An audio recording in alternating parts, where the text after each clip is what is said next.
cavidad iba a ser la boca, estómago, boca y nados maxilares. Entonces, este es el sistema de la boca y los maxilares. Y en el año 71, el doctor Bartan Besmilla, que era un otorrino, definió al sistema ortognático como una unidad morfofuncional, o sea, diferentes estructuras, cada una con una función distinta, en forma individual, pero todas juntas desarrollaban otra función. Y esta unidad es perfectamente definible e indivisible respecto al resto del organismo. ¿Es importante la economía humana? Sí. ¿Por dónde se alimenta el sistema? Por la boca. Y por el poder alimentarse, estamos creados, la naturaleza muy sabia, nos dio la capacidad de comer a partir. Y de ahí ustedes conocen hacia grandes rasgos que los diferentes grupos musculares de tentanos tienen diferentes funciones. Aprendieron que los incisivos eran para cortarlo con más.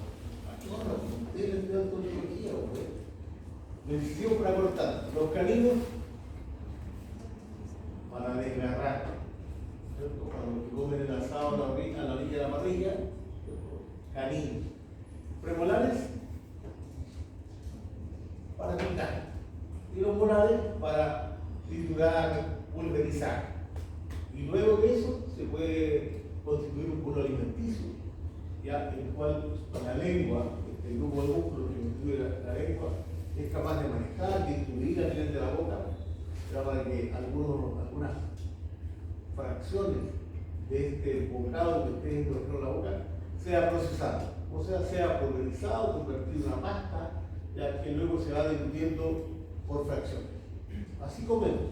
Nadie desecha un mordisco de membrillo en la boca y lo traga de uno, fraccionadamente, en la medida que va estando preparado. Ya. Los límites de este sistema ortognático, en la parte inferior de la órbita, el reborde infraorbitario, en la parte superior, y en la parte inferior, el dioides. Y en el sentido antero-posterior, una vertical trazada a nivel de la apófisis mastoides. Entonces, ese es el área del macizo craneofacial. Ese es el área de nuestra experticia. Al respecto, sabemos del equipo de salud, del que se supone que estamos inmersos, somos los que dominamos este sistema. Medicina tiene una sospecha, así como nosotros tenemos sospecha del resto de la economía humana. Medicina, una parte, a grandes rasgos, pero no saben. Suerte de hablar de odontología con los médicos porque en realidad no cachan. Y es una parte que a uno le da tranquilidad, pero también viene una responsabilidad. Somos los responsables de eso. Entonces, no se nos. Es una pequeña infección de la economía humana, no debería pasarse nada con esto. ¿Ya? Y cuando hablamos de esto, nosotros debemos entrar con mucha más pachota porque nosotros somos los que sabemos. Y para eso vamos a estudiar. Esta es la visión de cráneo seco, ¿cierto? Tenemos la estructura del cráneo, donde está contenido todo el sistema facial, y que está soportado por un pedestal que se llama columna cervical, cuya base es la cintura escapular. Entonces, primera pregunta: ¿cómo se mantiene el cráneo sobre este pedestal columna cervical si anatómicamente nosotros tuviéramos aquí en este momento un esqueleto? Logramos apoyar la base, la cintura escapular como una base, ¿cierto? La columna cervical y ponemos el cráneo. ¿Se mantiene en posición?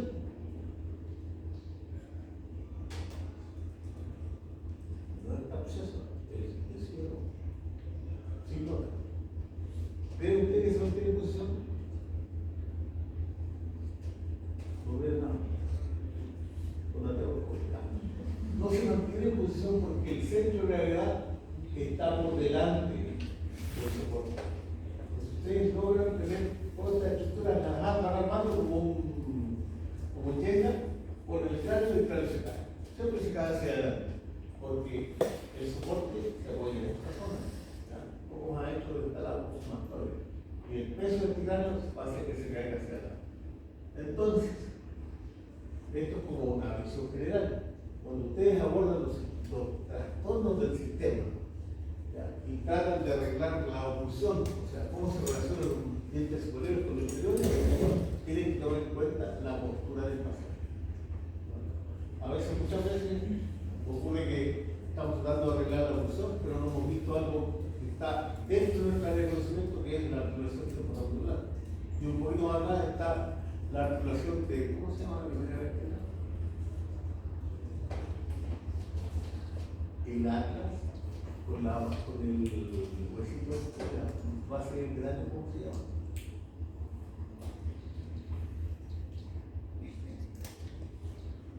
Pues la base del cráneo, lo pongo más grande, se no la cosa. ¿Ya? No, por más que calce, no se soporta. O sea, no se mantiene en posición, porque no se soporta. Entonces, el doctor Carmona le explicó que había una serie de estructuras pasivo-dentaria, pasivo-mandibular, articulaciones de derecha e izquierda, arcos dentarios y el hueso hioides que también tiene una función importante. Ahí está. Aquí es donde articula el atlas, el esa superficie articular. Acá tenemos la articulación temporomandibular, la fosa, pero recuerden que esta articulación temporomandibular no es una articulación de intacto recíproco. El cóndilo no calza en el fondo de la cavidad de la rodilla. ¿La rodilla sí o sea? ¿Sí no? No ha cambiado. O sea, ¿cómo la vieron ustedes, Antonio? Yo a veces saltaron directo a hacer un cuerpo. Ya, entonces, y por el lado de la mandíbula tenemos dos elementos, denominados procesos condiliares, el cóndilo, que articula nuestra evidencia articular acá. Esa es la fosa, pero articula en esta parte, en la vertiente anterior. Ya, la fosa mandibular es todo esto. La parte articular funcional es la vertiente posterior de la evidencia articular. Ya. Ahí está. Cóndilo en la fosa, pero no es cóndilo a fondo de fosa. Hay estructuras también dinámicas, como el componente neuromuscular, o sea, los músculos y su comando nervioso, la musculatura de cráneo y mandíbula, los músculos de la lengua, que son súper importantes, y la musculatura supra e infraioidea. Todo eso es la hamaca de músculos que mantienen los elementos que componen el sistema estomatognático en posición. Una serie de músculos. Y ustedes deben conocerlos todos, porque a partir de ahora ya vamos a aprender cómo funciona la normalidad y ustedes deberán poder, o serán capaces de, dice el objetivo general, diagnosticar el estado de salud del sistema estomatognático.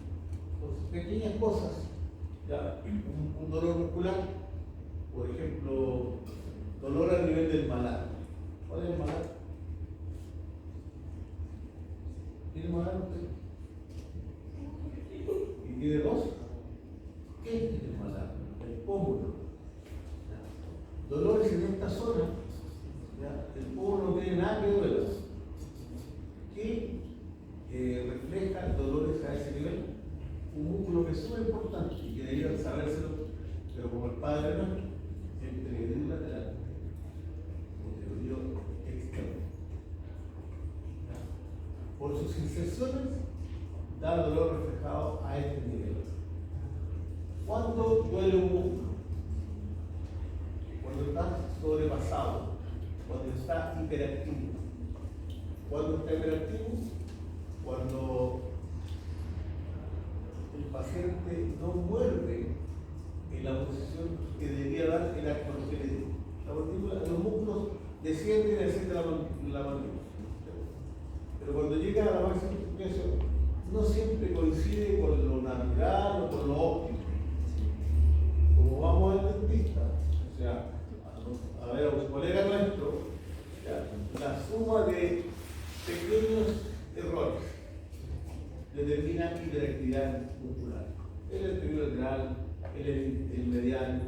edema séptico.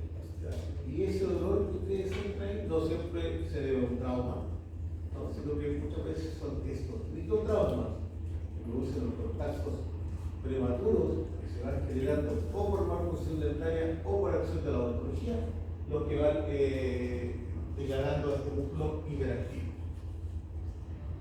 Ahí están los músculos supra e infraoideos que determinan la posición en altura del yoides. ¿Para qué? Los infraoideos fijan el yoides. ¿Para qué? Para que los supraoideos actúen. ¿Qué hacen los supraoideos? Descienden la mandíbula. Es importante para nosotros todos los días y a cada rato. La lengua en conjunto con los músculos peribucales, los buccinadores y los músculos que componen los labios determinan la posición de los dientes. ¿Ya? Hay una zona que ustedes van a aprender más adelante que se llama zona neutra, que es donde se anulan estas fuerzas, y en esa zona de anulación de las fuerzas se ubican los dientes. Porque la lengua es un músculo poderosísimo y pudiese proyectar los dientes hacia afuera como un abanico, pero las sonrisas perfectas existen, y eso se debe a que existe un equilibrio en la acción muscular. Ahí están los músculos del cuello, ¿ya? Y los músculos masticadores, que son los que sostienen la posición del cráneo sobre la columna, ¿ya? Si ustedes ven acá, en este esquema, esos elastiquitos son elásticos, por cierto, representan la acción muscular. Todos juntos, actuando, determinan que este cráneo se mantenga estable sobre la columna cervical, que es un pedestal, como el pedestal del micrófono. ¿Ya? Cuando no actúan de forma armónica, se va produciendo adaptación. Y cuando ustedes fuerzan su sistema, esas adaptaciones se van haciendo crónicas y eso crea un tipo de energía.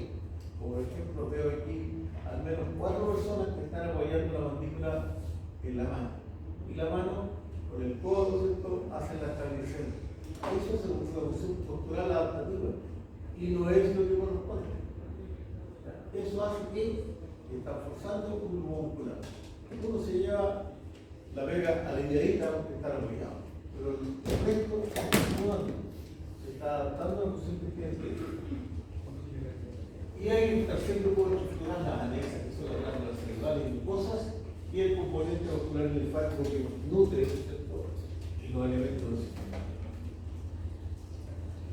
Y hay una imagen que se llama celografía, que es una imagen radiográfica con contraste de las articulaciones, perdón, de las glándulas salivales, porque no se ven, se palpan, no se ven, pero allí, bajo la mandíbula, bajo la lengua, ¿ya? Y alrededor de la mejilla, por fuera del pómulo, hay una glándula salival muy importante, la parótida, las sublinguales, las submaxilales, ¿ya? Que también aportan a este sistema, ¿ya? Son los que van dando el líquido, el solvente, para que esta pasta, de donde se transforma el bocado, ¿ya? Constituye este bolo alimenticio, el cual puede ser fraccionado y digerido. Y el componente vascular linfático, ya que se hace presente cuando algo está fallando. Cuando hay que se refiere, se le prolongan impresiones especialmente palpables en esa expresión. Habitualmente tratamos de ubicarlo y no lo encontramos. Entonces, de los componentes fisiológicos de este sistema coordinativo, vamos a hablar del ADN. Este es el corte habitual que ustedes encuentran en los temas. De fisiología general y de fisiología oral. Con el texto que yo te puesto. Sistema coordinativo Mans. El profesor Mans ayudó a esta facultad, a esta asignatura, a incluir en la malla la fisiología oral distinta de la fisiología general. ¿Ya? Lo que ustedes van a aprender aquí no lo aprenden en fisiología general, porque me imagino que hay más de un ratón de biblioteca en este grupo. Y estos ratones, cuando han revisado un texto de fisiología, van a darse cuenta que más de 20 páginas referidas al sistema fotográfico no hay escrito en ninguna parte. Y eso incluye las imágenes. O sea, la información es muy poca. Por eso, para nosotros es importante esta asignatura. Ya, de la musculatura ya le hablo un poco, ¿cierto? Todos los músculos del sistema, los marcadores, ya que tienen la función de desarrollar la función para la cual fue creado este sistema, pero también una serie de grupos, entre ellos los músculos del cuello, que nos ayudan a entender la posición de los diferentes elementos para que el sistema funcione. La oclusión dentaria, el componente más largo, está basado en la fórmula dentaria que tiene cuántas piezas. 32, perfecto. ¿Y cuántos grupos se dividen? 4. ¿De cuántas piezas cada uno? Muy bien. Ahí están hablando la posibilidad. Han cortado de 1 al 32. Pero va a ser la difícil, ahora tenemos cuadrante. Entonces el último diente es 4, 8, donde no con 32.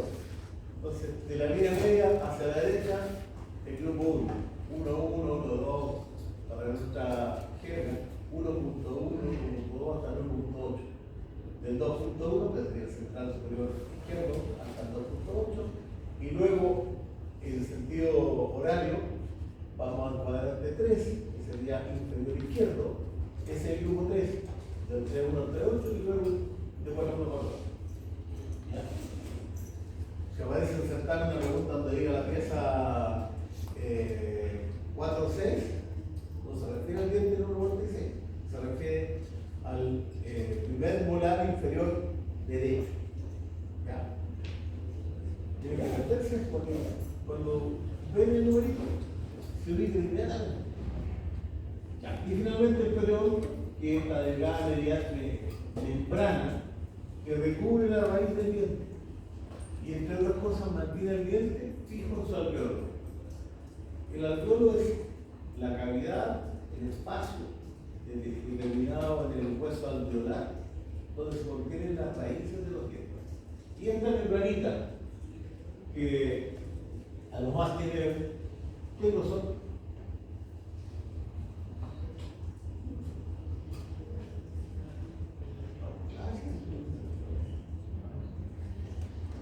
La más importante que lo que yo diga en este momento, ¿cierto?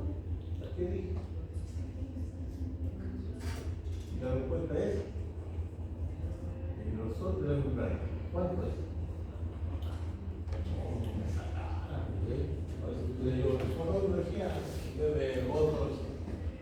¿cuánto mide el ligamento periodontal? En su parte más gruesa, 0,8 milímetros. Sin embargo, esta imagen que está aquí dice que tiene una importante relación con la función del sistema. ¿Ya? El ligamento periodontal le dice a usted, le permite a usted percibir características del bolo alimenticio que llevan a boca o del objeto que llevan a boca. ¿Ya? Características como tamaño, textura, dureza, forma. Todo eso ustedes lo pueden identificar, ya teniendo la lista dentada, y a lo que boca que ustedes me pueden decir tiene esta forma, esta textura, si es duro blando, siempre. Ahora, después hay otras capacidades, competencias que tenemos nosotros para lograr identificar un objeto. Por ejemplo, voy a decir, es una uva. Pero para saber que es una uva, tuvieron una experiencia previa. Vieron un día, la mamá les dejó un platito con unos granos de uva, con el grano a la boca, forma, textura, y luego lo daron, dureza, y luego vino la experiencia sublime del comer, que es identificar el sabor. Y de ahí en adelante van a acordarse siempre qué sabor tiene un grano de uva, qué sabor tiene la frutilla, y van a saber cuándo está bueno o tan mal. A partir de esa primera experiencia. ¿Y qué es determinante? Bueno, así como sirven las cosas que son súper agradables, sirven también para determinar si tu dentista, una expresión antes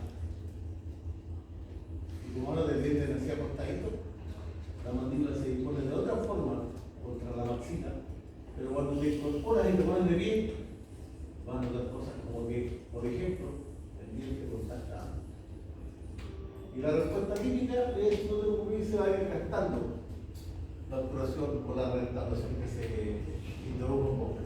Y eso es una mentira, es como esta pregunta de la mañana. Así es. No se gasta. ¿Qué pasa? Como sistema, yo no le había dicho, pero todo hay un procesador a nivel central que gobierna todo esto. ¿Cuál es el procesador más sofisticado ahora? En computación.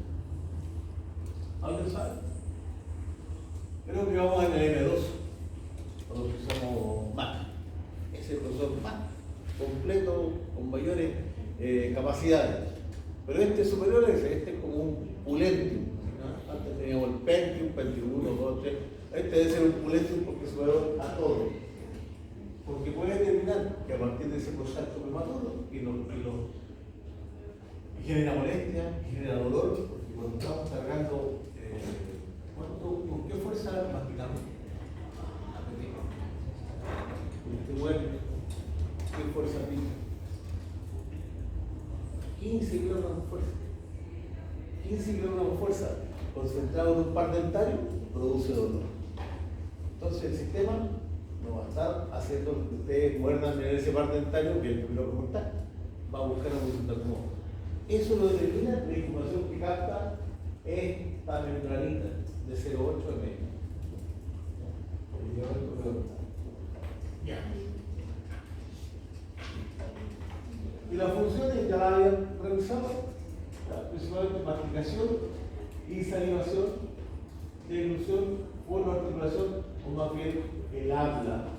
Nosotros hacemos es hablar. ¿Ya? Uno hablamos más claro que otro. Y luego viene el gusto y también una función anexa que se desarrolla en la primera fase de nuestra vida, que es la succión. Y nos alimentamos por succión. Y función secundaria, la respiración, la postura y la estética. Secundario y superfluo, todo importante para el sistema. Nada tiene. Ahí está Arturo Mans, nuestro gurú en la filosofía oral, y ese es su libro, que tiene 2 ediciones, con 2 editoriales distintas, pero el libro es el mismo. Habla de esta articulación, de la articulación temporomandibular. Esto es una del fresco, ¿ya?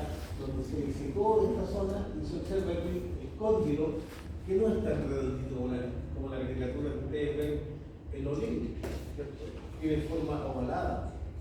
Y si lo vemos de arriba, no es este óvalo, no es paralelo al plano frontal, está puesto de forma oblicua. Así que cuando observan ustedes una tomografía TAC, un escáner de articulación, en la medida que van avanzando los cortes, un TAC es como un rebanar mortadelo. ¿Cómo mortadelo rebanar?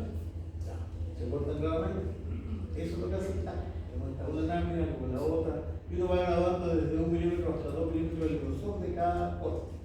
Entonces ustedes, al ir evaluando los diferentes cortes, ven que la forma va cambiando. ¿Por qué? Porque este cóndilo no tiene una forma armónica.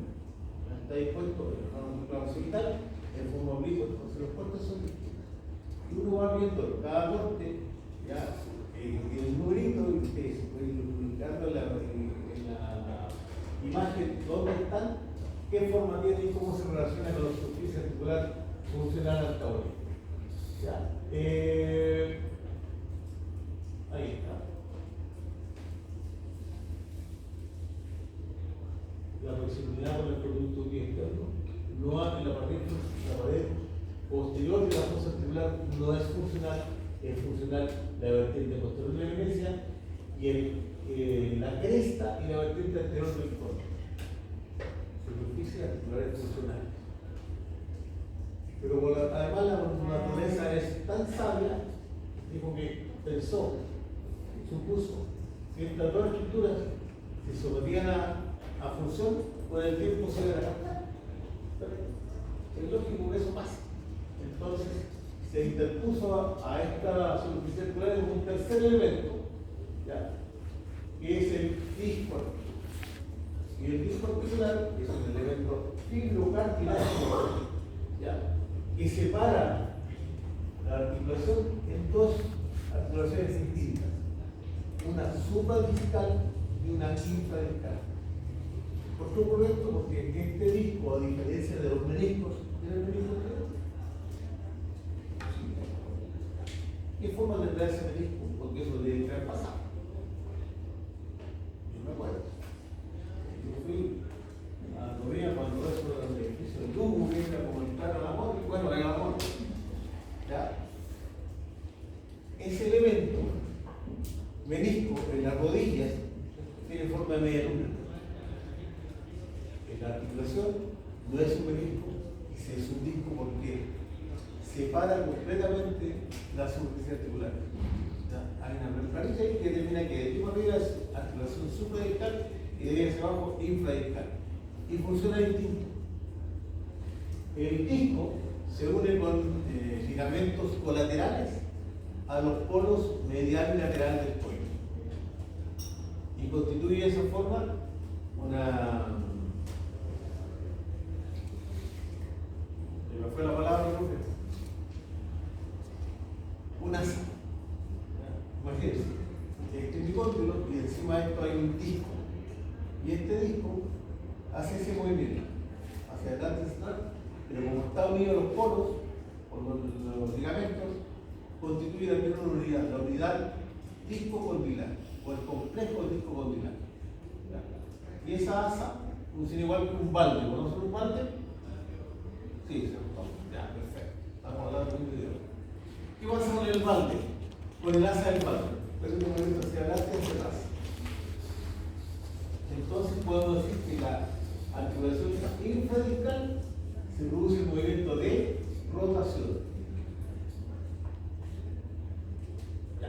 Y este complejo de disco condilar desarrolla otro tipo de movimiento como complejo. Y ese movimiento se realiza a expensas de la cavidad supradiscal y se llama traslación. Entonces ustedes normalmente cuando comen, ¿cuánto abre la boca? Cuando comen. Todo normal. El poder es suyo. O la galleta es suya. Así que la va a comer por funciones pequeñas. Bueno. Un aproximado 30 milímetros. Eso es lo normal. Pero cuando me envío del compañero y les dan una mascada, van a abrir 45, 50 y más milímetros por sacar todo grande, ¿cierto? Que les valga la pena. Eso se reduce en qué? Cuando abro la boca hay un pequeño límite, porque es la rotación pura, 30 milímetros en el medio. Si quiero abrir más, no me permite el movimiento de rotación abrir más. Entonces ahí tengo que combinar rotación y traslación y llego a la medida máxima. Y algunos pueden ser 45, 40, 45 y algunos 60 y más. ¿De verdad? Fíjense que esto lo veo un poquito largo. Entonces, ese movimiento de traslación permite que cóndilo y disco se desplacen a través de la vertiente continua del vértice circular hasta que el vértice, la eminencia del vértice, se enfrente con el vértice del cóndilo. Esa es la apertura máxima. Ok.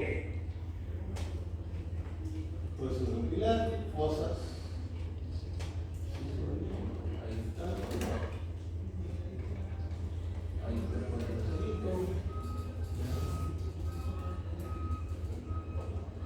Y ahí está la cavidad. Esa es la fosa y no es funcional. Ese es el cuerpo articular pectoral y eso es funcional. La vertiente posterior de la eminencia articular pectoral es lo funcional. Ahí está el cóndilo interpuesto, el disco interpuesto, el cóndilo y la eminencia articular pectoral. Así funciona.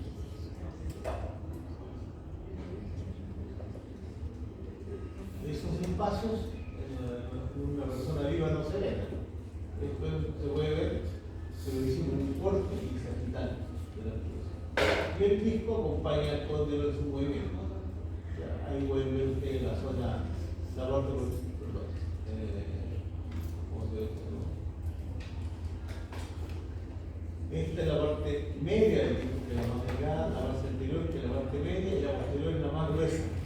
Pero la parte posterior, además del disco, además de este fibro cartílago, hay elementos celulares, hay fibras elásticas, hay tejido alveolar, tejido articular, no trauma, y permite sincronía en toda la cadera, así que esos espacios son propios del córtex 6, no entra en no hay.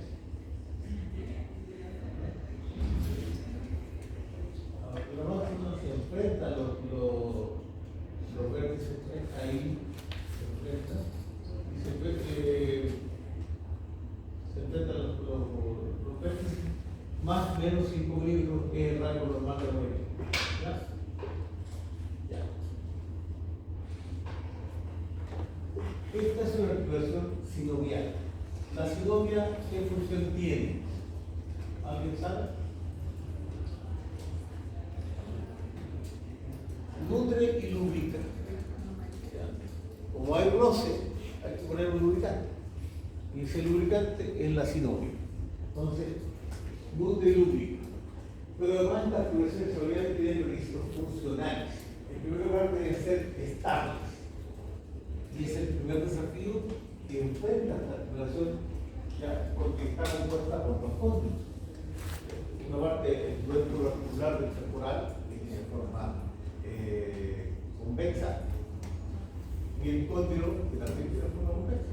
Entonces, ¿cómo enfrentamos estas dos superficies convexas y cómo hacemos que sea estable? Nosotros no hacemos nada. Bien hecho, sí.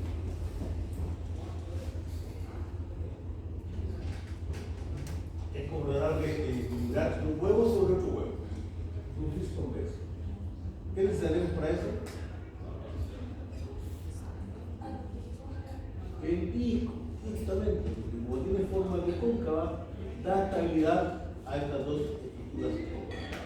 ¿Ya? Perdón, convexas. Las estructuras convexas, el disco y el cóncavo. Entonces, estabilidad, amplia movilidad en los tres sentidos del espacio, porque ustedes no solo abren y cierran, también se ponen las uñas. Y eso no lo hacen aquí adelante, lo hacen aquí adentro. Entonces, para eso, la mandíbula tiene que abrir, o sea, cuando uno se desplaza hacia adelante, y hacia el lado, para poder hacer su movimiento y comerse la vuelta. Las articulaciones tienen que trabajar libres de error. Para eso hay un círculo interpuesto, lubricado con la sinovia. Y tienen que ser indoloras. La normalidad no dice relación con el dolor. El dolor es una alerta de que algo malo está pasando.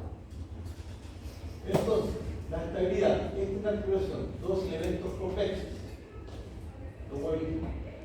Para que estos huevitos sean estables uno sobre el otro, interponemos el tercer elemento, que es el disco de fibro cartílago, que es bicóncavo y permite estabilizar esta cobertura una sobre la otra. Por eso se habla de que es una articulación compuesta. Porque tiene que ver, aunque el tercer elemento sea fibrocartílago. Y eso es la otra imagen que van a ver habitualmente en los textos. Un corte en el plano frontal de la articulación y un corte en el plano sagital. Aquí se ve el cóndilo, la fosa articular, el techo posterior articular, y el disco interno. Ahora, aquí se pueden ver otras cosas además. Que las superficies funcionales tienen una cubierta más densa de tejido. Está como preparada para la función. Además de la sinovia y el disco, hay una cubierta protectora. Igual de lo que se ve en el plano frontal, esa que se ve como. Ya. Entonces, tenemos los tres elementos. Pero ¿qué hace que estos elementos se mantengan enfrentados? No solo los ligamentos, es la actividad tónica de los músculos. ¿Cuál es la actividad tónica de los músculos?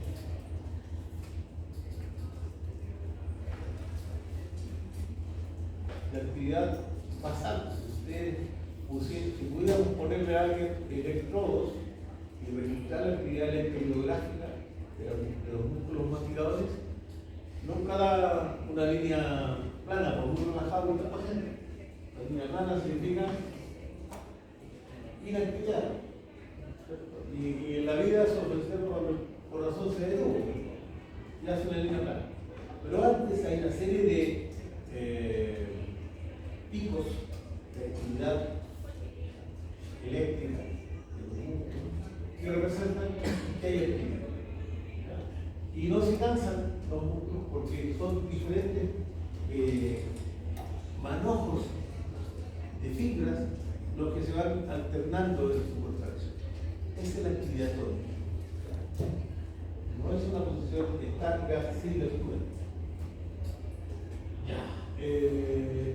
Los particitos, además de este disco, dijimos que se unía al cóndilo con los poros medial y lateral, los ligamentos. Este disco tiene una inserción muscular en la parte anterior. Ahí aparecen algunas fibras musculares del músculo elevador lateral o del externo, que van a hacer que este elemento disco se mantenga en función y siempre interpuesto entre las superficies celulares funcionales. Cuando abre la boca, el músculo tracciona el disco.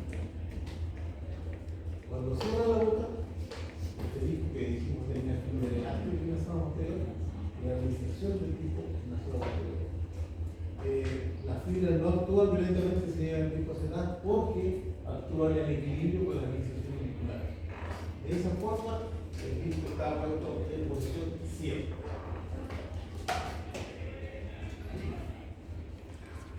Dijimos además que tenían amplia movilidad. Y es verdad, yo dije que la apertura máxima se daba cuando se juntaban los vértices del cóndilo con el vértice de su estructura vertebral. Más o menos 5 minutos, eso quiere decir que hay unos que sobrepasan un poco esta frontera, este límite. Pero vuelve a la posición por la acción de la fibra elástica y los músculos elevadores, porque el músculo, para que el cóndilo regrese, la mandíbula tiene que moverse completamente. Y los músculos que mueven la mandíbula son los músculos mastigadores. Por un lado tenemos los elevadores y por el otro, ¿quién está? ¿Quiénes nos ayudan a abrir la boca? Los elevadores no. ¿Quiénes ayudan a abrir la boca? ¿Cuál? ¿Cuáles son los depresores?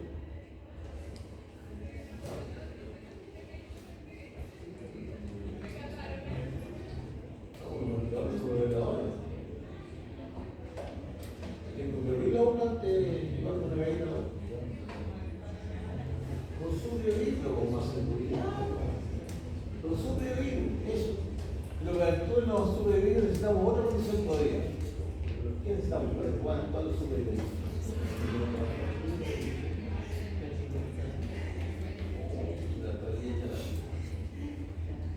¿Quiere estabilizar el yoyo? ¿Cómo lo va a hacer? Lo infle, pero más fuerte, la materia que tiene almacenada allí. Los subeoideos pueden descender la mandíbula siempre y cuando los infraoideos establecen el equilibrio. Y le den a los subeoideos una base estable desde donde actuar. ¿Cómo actúan los músculos? ¿Cuál es la función de los músculos en general? Músculos, ¿por qué? Ya. ¿Pero cómo genera movimiento el músculo?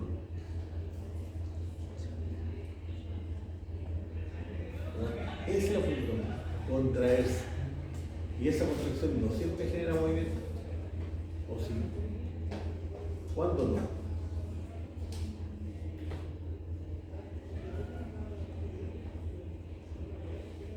¿Vamos a alguien que me ayude? ¿Un poco solidario, compañero? La función básica del músculo es contraerse, ¿cierto? Y así moviliza estructura. Siempre actúa así los músculos. Siempre que se contrae moviliza estructura. ¿Vaya al gimnasio? ¿Sí? ¿Para qué son las mancuernas? ¿Para qué son las mancuernas? ¿De qué músculo? Yo la voy a mandar al gimnasio,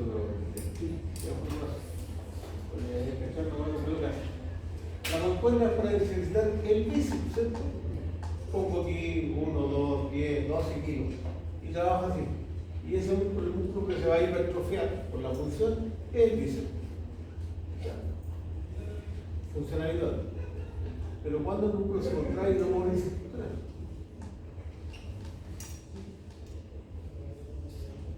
Los músculos elevadores, ¿cuál es su función? Elevadores, ¿qué función tienen? Elevar la mandíbula. ¿Cuál es el límite?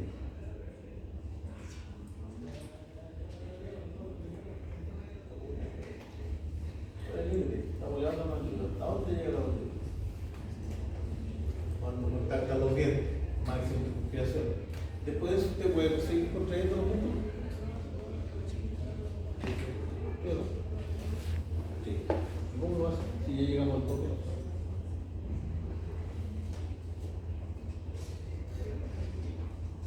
Bueno, lo acompañé. ¿Saben lo que es el bruxismo, no? ¿Qué es el bruxismo?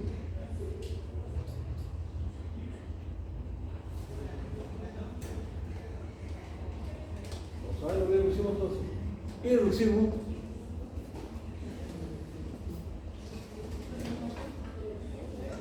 Apretar los dientes, ¿cierto? ¿Y cómo se hace eso?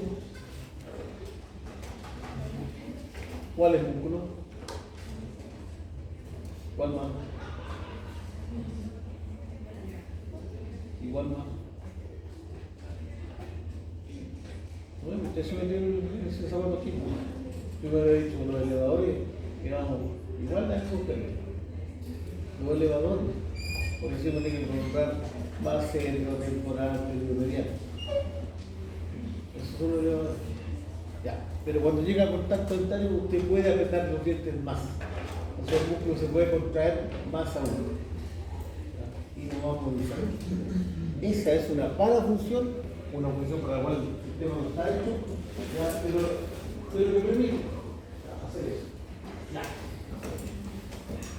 Por otro lado, esta articulación sinovial tiene requisitos morfológicos. Una cubierta protectora, una membrana sinovial, una cápsula que puede ser articulación como un mango y una banda ligamentosa. La cubierta protectora es lo que decía yo que estaba acá presente. Tejido más denso. Ahí se ve claramente las zonas funcionales de los elementos articulares, el disco articular, que es el filocartílago elíptico y bicóncavo, que se inserta en el perímetro a la cápsula. Y divide de esta forma la cavidad celular en dos: una supraarticular y una interarticular. Separa las articulaciones entonces en dos unidades funcionales: una artrovia, la que se traslada, y un íntimo, que es la que rota, el balde. El balde entonces sería la articulación intradental. Forma el cóndilo con el cóndilo complejo disco condilar, que entra activamente, que participa activamente en la función. Y abrir y cerrar la. Ahí tenemos la prevención del disco, ahí está el cuerpo, pero si lo indicáramos, lo hubiéramos separado, es así. Más amplia la porción, la base media, media. Ahí tenemos el cóndilo.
finalmente, elevado levantoso es el límite de la funcionalidad.